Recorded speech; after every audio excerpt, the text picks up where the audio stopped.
Welcome to Grow Getters with host Davis Michaelson, who's looking for and discovering agriculture's most inventive side hustles. We'll meet resourceful and innovative entrepreneurs who share how they make extra money moonlighting to keep their farms and families going strong. From starting new businesses to tapping into new technologies, these Grow Getters are redefining what it means to be a farmer.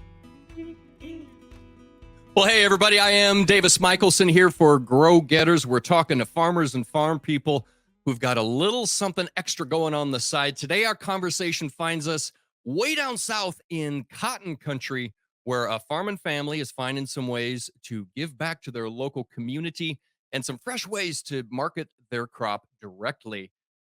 Before we get too far, don't forget to smite the like button and be sure to subscribe for more great stuff from Farm Journal. Lots of stuff coming up here. Let me offer a little disclaimer real quick. If you're a fan of the show, thank you very much for tuning in.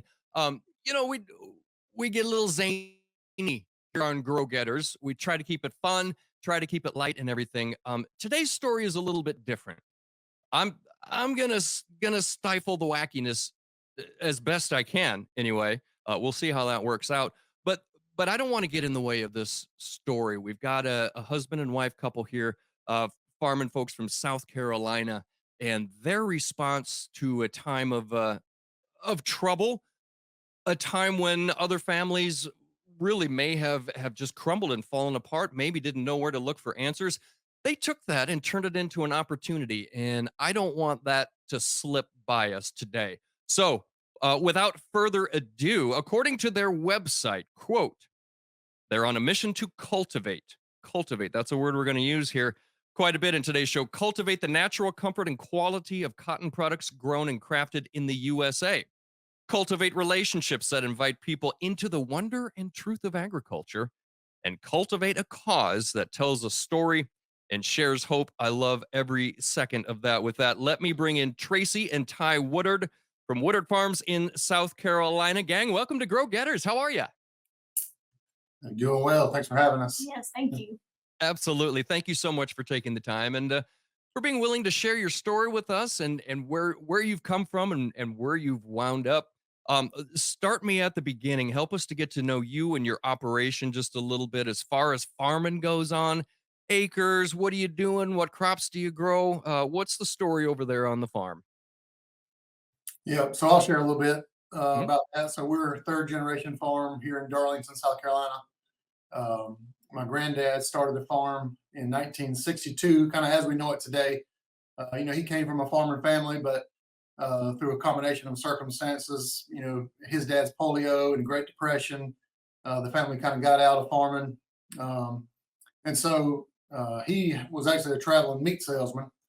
And so, kind of as the story goes, he was traveling through the area and saw a particularly impressive tobacco crop, and said, in his mind, if that farm ever comes up for sale, I'm going to buy it. And lo and behold, it did, and that was 1962. And so we started then, and tobacco obviously was a big part of what we did at the time, and all the way really up until 2010, and just grew and expanded over the years. My dad was the first full-time family member on the farm.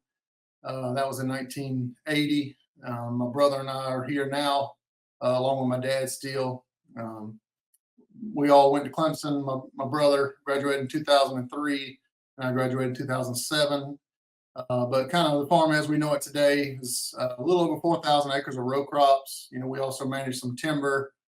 We have a beef cow herd as well. But we grow cotton, corn, soybeans, peanuts, and then a little rye and wheat along the way. But really fortunate to be able to do what we do and do it with family, and that's kind of where we are today.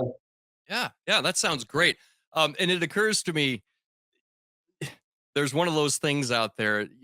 Don't get between a farmer and a piece of property that he wants. If there's a piece of property that a guy's got his eye on, doggone it, he's going to do his darndest to get it. Sounds like that's exactly what happened right here. Yeah, For sure. yeah. So we were really fortunate. My granddad was really, I would consider him innovative. On his own, and he would take his vacation. From a salesman job to work the tobacco in, Yeah. and always willing to try new things. And I think that's something that's always been instilled in us. That doesn't sound like much of a vacation. No. Well, the two of you met in college together. And Tracy, maybe you can shed some light on this. I mean, was his opening line, "Hey girl, let's get together and make a farm"? Huh? Is that how No, it went? actually, it was the exact opposite. Okay, let's talk about that. So I'm from a more city in our state and right Okay. outside of the air capital. And, he grew up on the farm and worked in the summers and loved the farm, but never had a desire to come back and do it full time. And so when we met my freshman year in college and his sophomore year, he was biology major. He wanted to do sports medicine. His plan was to go to medical school afterwards. Um, I had big city dreams. I was a graphic communications major and wanted to live in a big city and wear high heels to work. And Mhm. Me so too, by the way. it seems like, we were going in the same direction. But that summer Yeah. after we started dating, he came back to the farm to work like he always did. And the Lord just really changed his heart. And he came back and he said, "Listen, I, really feel like I'm supposed to be back on my family's farm." Yeah. And I was like, "Wait a second, this isn't what we've talked about." Obviously Darlington is not a big city. At the time, we didn't even have a Walmart. Um, and so it was something I had to come around to. His parents even tried to talk him out of it because they were like, "Are you sure you want to come back and do No this?" kid.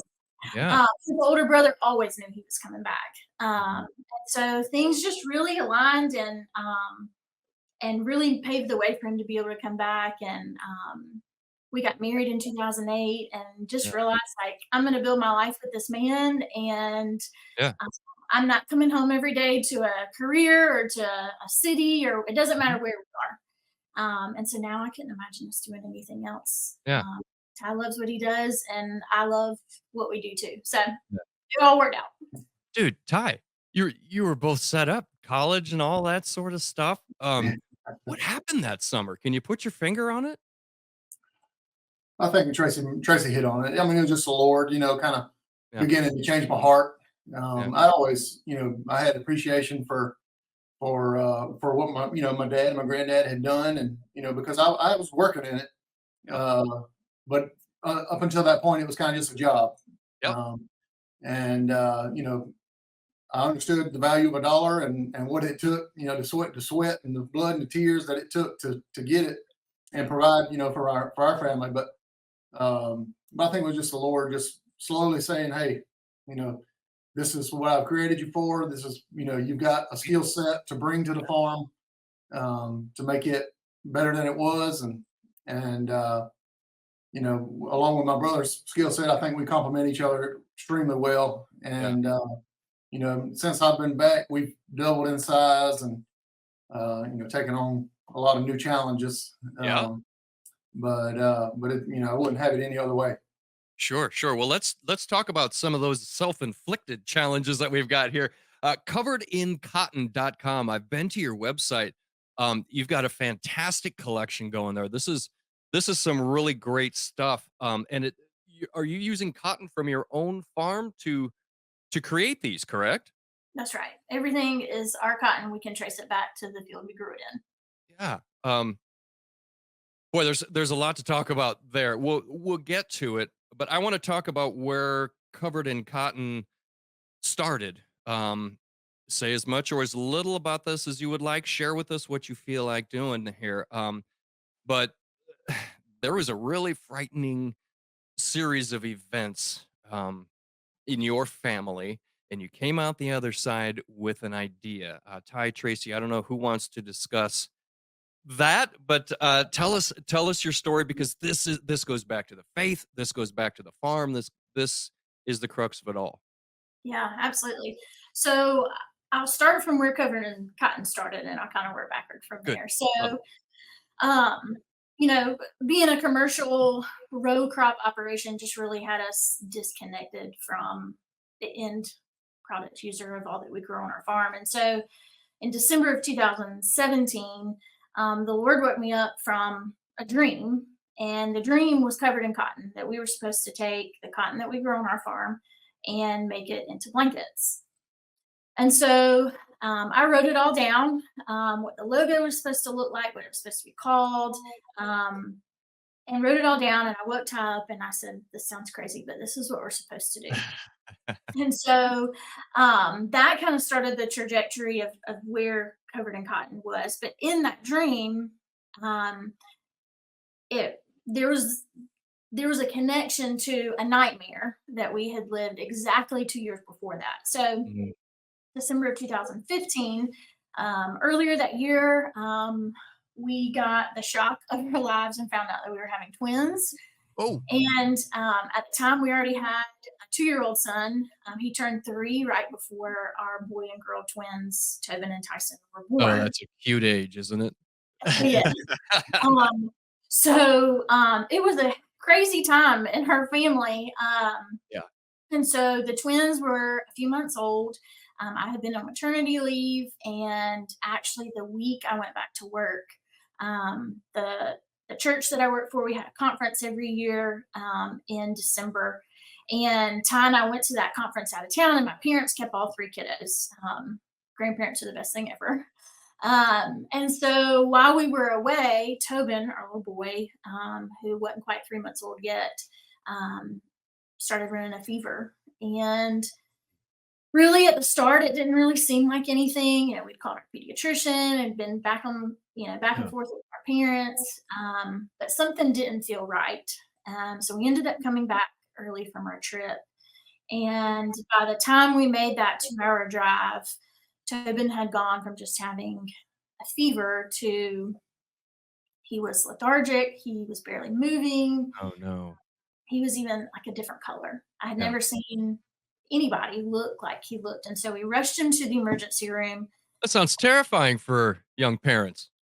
Yes. Yeah. And I tell people that, on the way there, I'm like Googling, and it's the first time in the history of the internet that mom Googled the symptoms of her kid, and it Right? actually was the worst case scenario. Ah, And so he was diagnosed with bacterial meningitis, and I don't even know if I knew what that was before that yeah. day.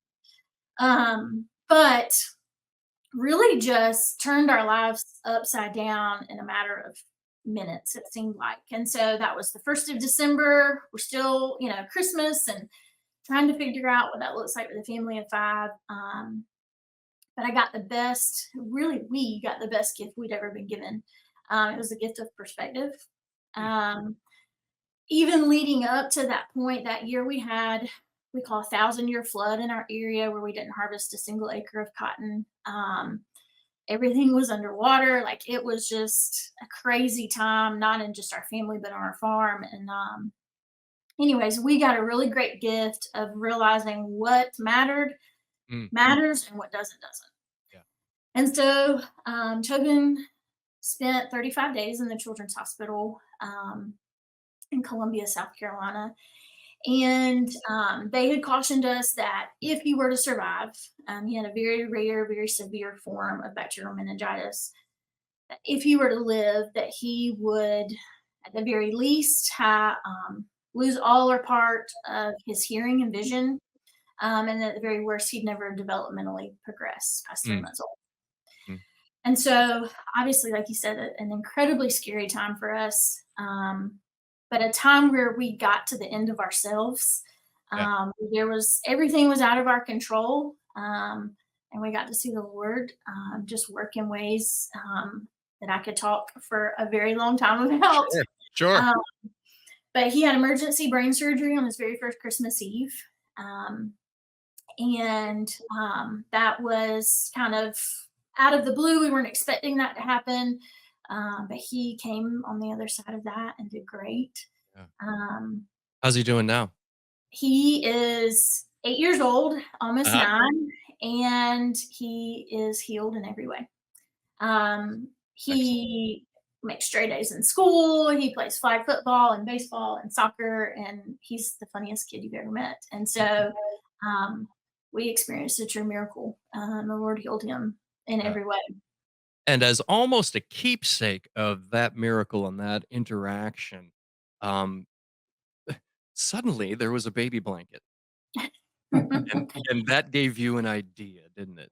Yes. So that's what the Lord brought back to mind that 2 years later. So we had countless people love on us and take care of us. And some of those were people that we met in the hospital, nurses and doctors and staff there. And we had one nurse, her name was Allie. She was our very first nurse when we were admitted into the hospital.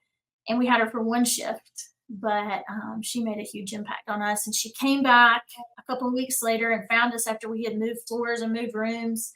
And she brought us a blanket.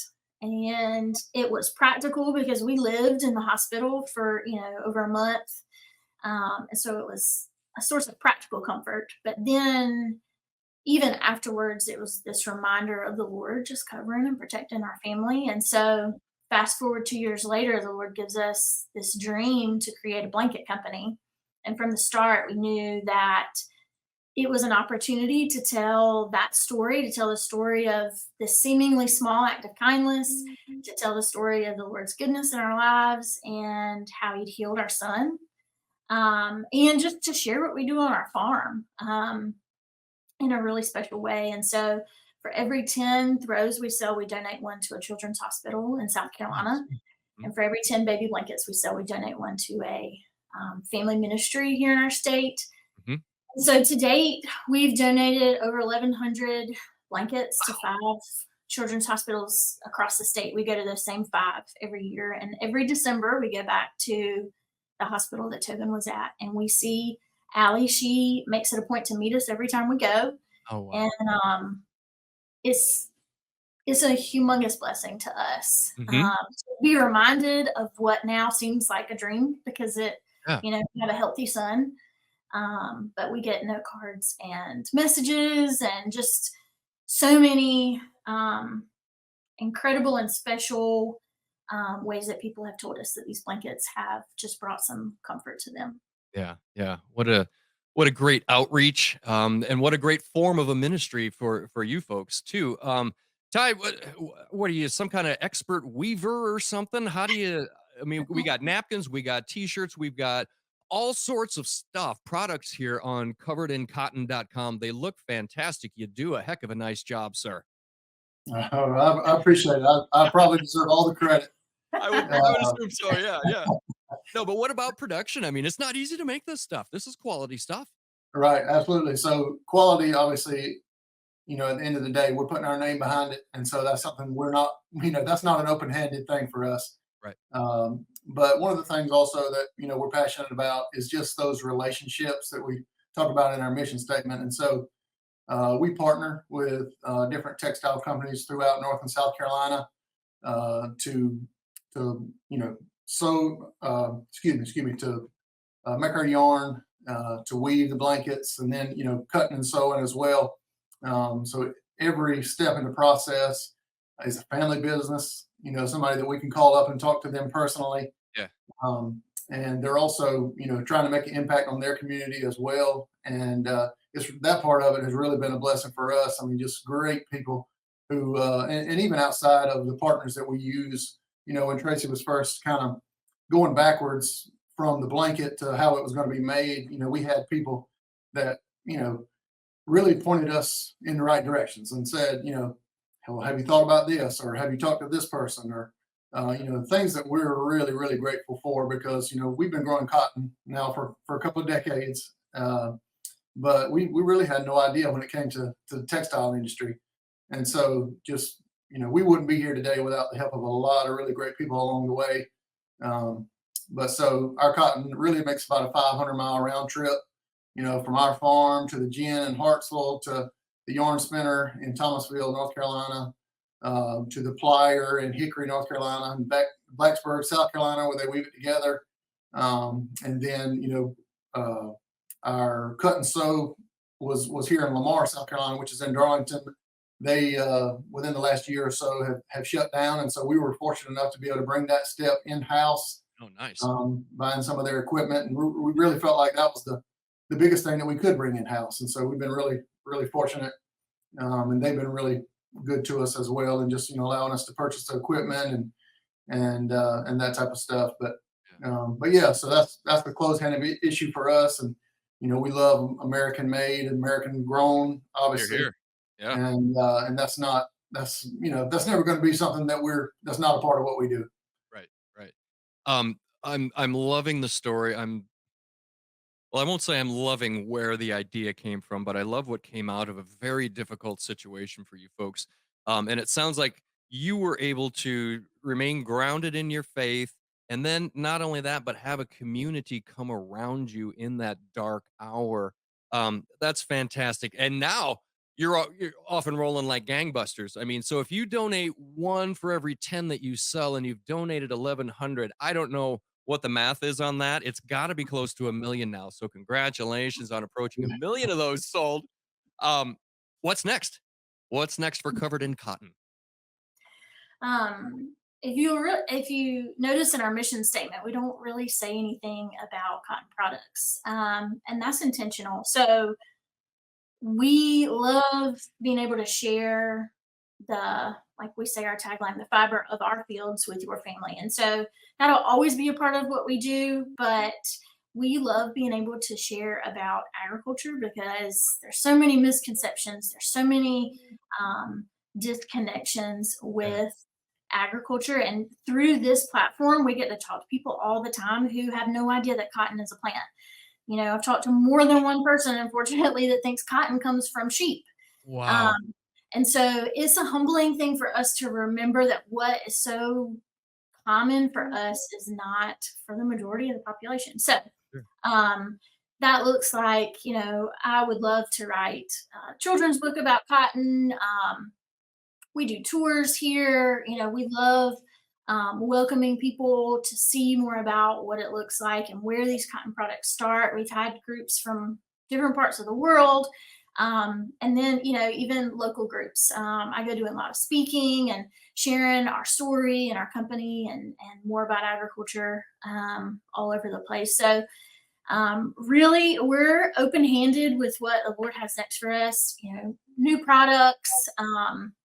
We'd love to see the textile industry is not what it once was in our country. So that is probably our biggest challenge is finding the right partners here because so many have gone out of business in the last several years on top of what was already had moved out, decades prior. So we're always looking for new ways to share what we do with our Yeah. cotton, with our products, but then also with those other parts of our mission. Yeah. Wonderful. Well, I'm really glad that you took some time to share all of this with us. What an encouraging, fascinating story, and that's one of our goals too. Is to try and bring in some of those non-farm folks who just don't know. They haven't been educated. We grew up in this stuff. It's easy for us. For them, not so much. There's a lot of miscommunication, a lot of misconception. So I appreciate you all working toward making it more clear to folks and for helping us out here on Grow Getters. I'm just so super psyched and inspired by your tale here. I don't want to keep you all day. Ty, I'm going to give you the last word here, and then we're going to cut you loose. Final words for our audience, coveredInCotton.com. Go. Yeah. So it really is an honor, and a privilege to do what we do every day. And that's something that we don't take lightly. We obviously put a lot of hard work into Covered in Cotton, but it starts at the seed on the Woodard farm side of things, and my dad and my brother still farm with them every day, and the guys that help us on the farm, and we're all trying to do the best we can with what the Lord's given us, and whether that's to work with our hands, that we do with our minds a lot of times on the farm because you wear many hats on the farm. Yeah. But also just trying to reach out and help a neighbor in some form or fashion. Whether that's just maybe being kind to somebody, or maybe providing a blanket for a kid in a hospital who can't have any other fabric because they're in a machine, incubator type machine or whatever, and only natural fibers will work. We've gotten that letter back to us, and we're just really grateful day in and day out to be able to do what we do, and we obviously love cotton, we love agriculture, And really, while I'm going, a big shout out to Farm Bureau for the work that they do in advancing the cause of agriculture, and they've invested a lot in us in terms of leadership and things of that nature, to give us this, to be able to use this position that we have to the best of our ability. So we want to honor them and honor the Lord in everything that we do. And at the end of the day, that's who we are, and what we'll always strive to be. Well, I am super pleased that we crossed paths. Thank you for blessing us with some of your time today with your story. I'm going to have to talk to you guys again sometime and just sort of take little chunks of things that you said and flesh them out a little bit. It's a wonderful story. Super proud of you guys. Super encouraged. Tracy and Ty Woodard from Covered in Cotton, coveredin.cotton.com. Thanks for being with us on Grow Getters. Thank you so much. Thanks so much, Dennis. Appreciate it. All right, well, thanks to Tracy and Ty Woodard for being here today. Production support provided by Jack Heffron and Zach Zingula. Find Grow Getters on Farm Journal's YouTube channel and listen to it wherever you find your favorite podcasts. So for Farm Journal Studios, I'm your pal, Davis Michaelson. Thanks for watching Grow Getters, and hey, let's get out there and grow get 'em, everybody. Grow Getters is a production of Farm Journal Studios, where no one grows alone.